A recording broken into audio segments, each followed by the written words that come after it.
Hello.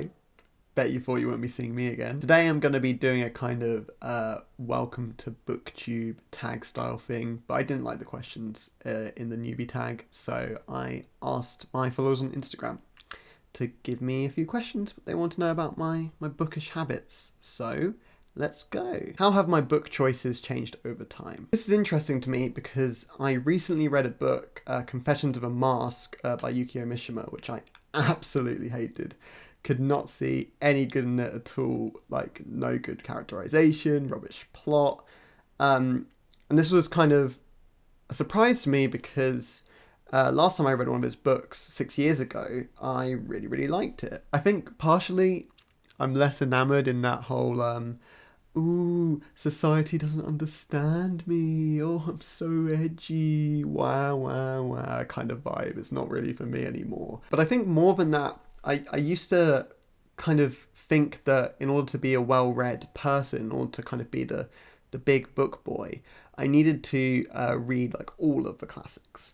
That was kind of how I saw it, and if it was a classic, in my mind, it couldn't be bad, because like, it's a classic. That's what it means. I still think there's a lot of value in reading literary classics and reading from the quote-unquote canon, but it's not my primary purpose anymore as a reader. Sometimes I just want to read a book about people who are also cities at the same time, you know?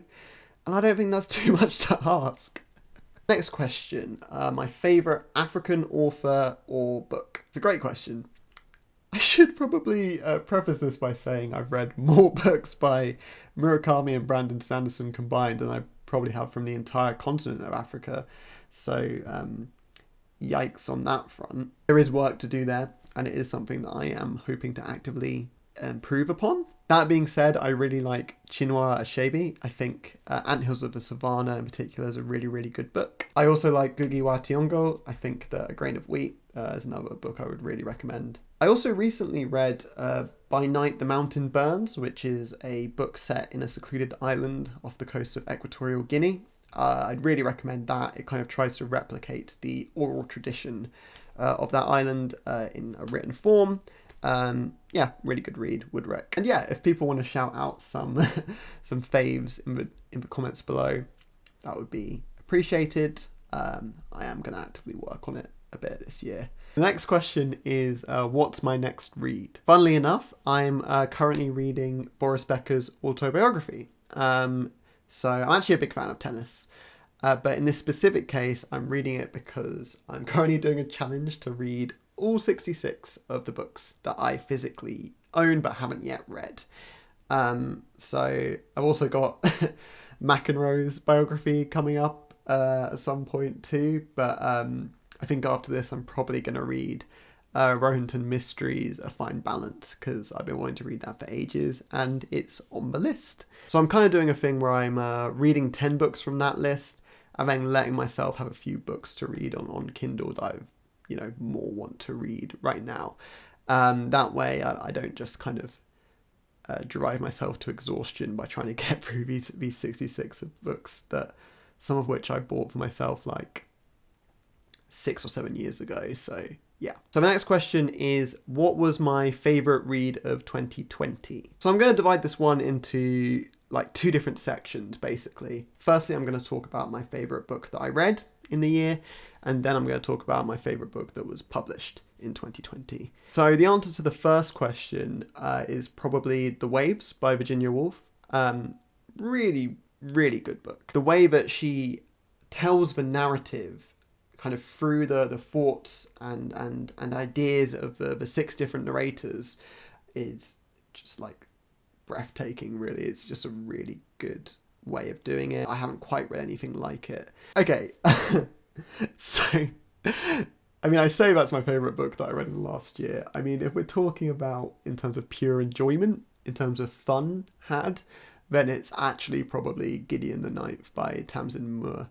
I probably just completely butchered that surname. It's about space necromancers. I mean, that's enough of a reason to read it, if not for the incredible characterization, the hilarious comedy, the interest in the mystery, It's just a really good book. I'd really recommend it. And I'd also recommend its sequel, which actually did come out in the last year. As for my favourite book published in 2020, I'm going to say Utopia Avenue by David Mitchell.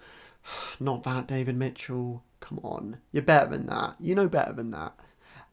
This book is kind of about a rock band in kind of the golden age of rock. I would say that I would not recommend reading it unless you've read The Bone Clocks first, another one of his books. But yeah, man. Oh, I just love an extended universe. I just love an extended universe, lads. Like, literally, all you need to do is like give a little hint of a multiverse or another book tying into a book, and I'm just like, oh, yes, 100% 5 stars, inject that into my veins. That is the content that I want to see. David Mitchell's a master of this kind of stuff. Are all his books connected? Yes. Are they all connected to the point where it's like, this is an in-your-face connection? No. I just like him a lot. I think it's good. I think it's good content. Would rec. So the next question is, what is the meaning of life? And no. No. Next question. So next we have, what is a book that I found infuriating? That's fun. Infuriating is a fun question. I like infuriating a lot. Because if we're talking about books I hate, I could easily spend 10 minutes talking about how much Blood Meridian sucks. And I will do that if you want me to. Very happily, out of whim, I'll do it. But I think that infuriating is fun because it's what book do you wish was great, or kind of that you could see potential in but actually turned out to just not live up to it. I think my answer to that is almost certainly Ancillary Mercy by Anne Leckie. The reason I didn't like it, for context, it's the third book in a trilogy, is it took this really interesting premise of like a living spaceship and kind of this grand space opera, and narrowed down entirely on all the wrong things. I thought that it took all of the earlier promise from a really good first book and just completely ignored that. Yeah, I just didn't enjoy it at all. And if you've read it, you'll know, man. Tea.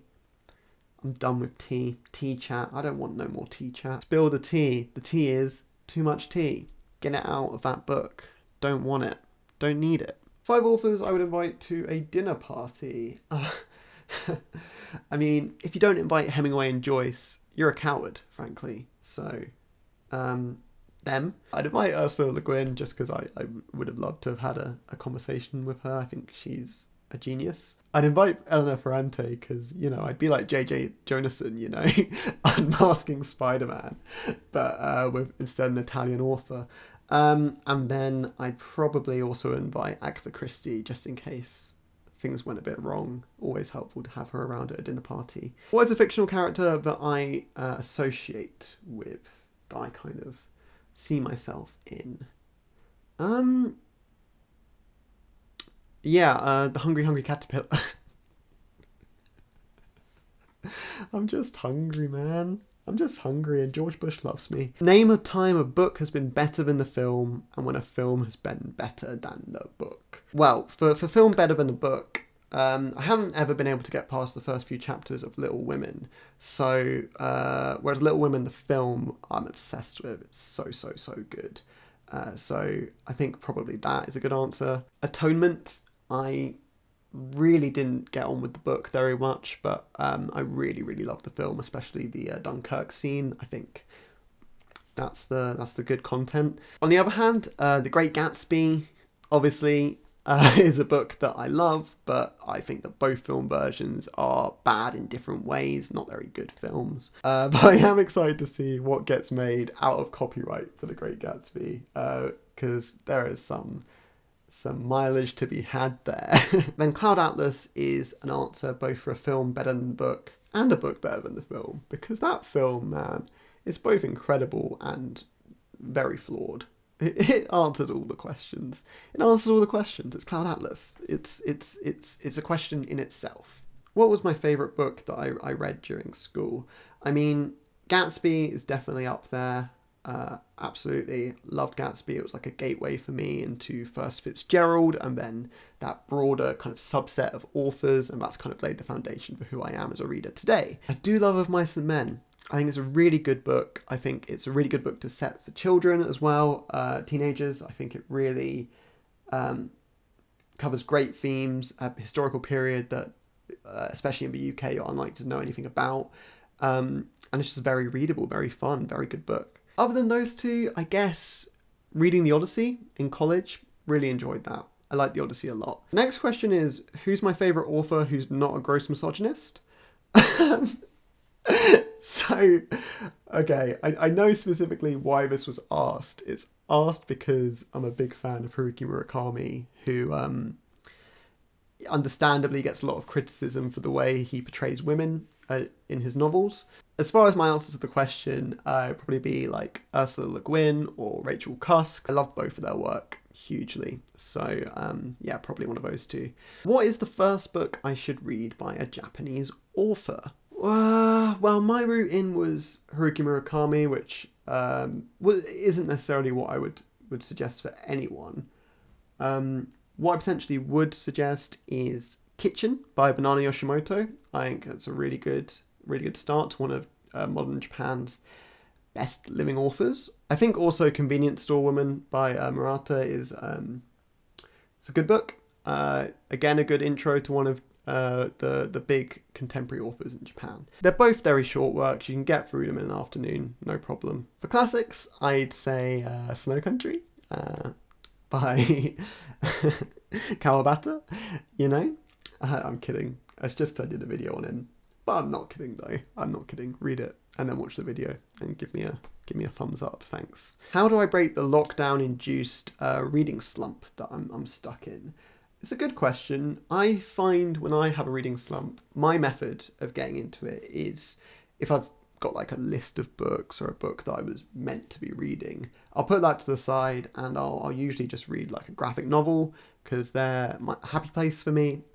Tillie Walden, in case you're curious, is my favourite graphic novel writer. So usually I'll read one of her graphic novels, and then once I've read that, it will kind of get me in the mood to get back into reading. So I think really just finding something that you know you'll enjoy and letting yourself read that, because reading should be fun after all. I think that's the way to do it. So for some people that's audiobooks, that's a really good way to get back into reading. I think also potentially, you know, just finding a book on a topic that interests you that you haven't necessarily read up deeply about. That could be anything really. That could be about, you know, cartography in the Middle East. So just find something that you're passionate about, and that should do the work really. I mean, what else are you going to do? We have time. We have nothing but time right now. This is a timey world. Final few questions here. The first is my thoughts on WAP.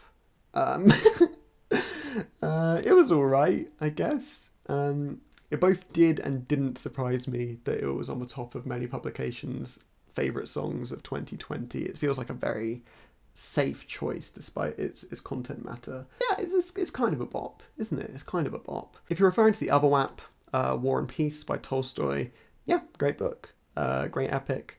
Read it all in a week, had a good time with it. Would not recommend doing that. I'd recommend spacing it out a bit more, but yeah, good book. What is my favourite children's book?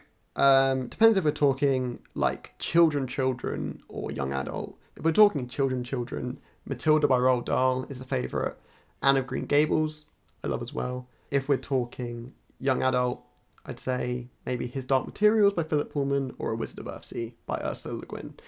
Great books. And finally, someone just left the question, D's nuts. Maybe. Alright, thank you for watching. See you in a few days when I put out my next video. Bye bye.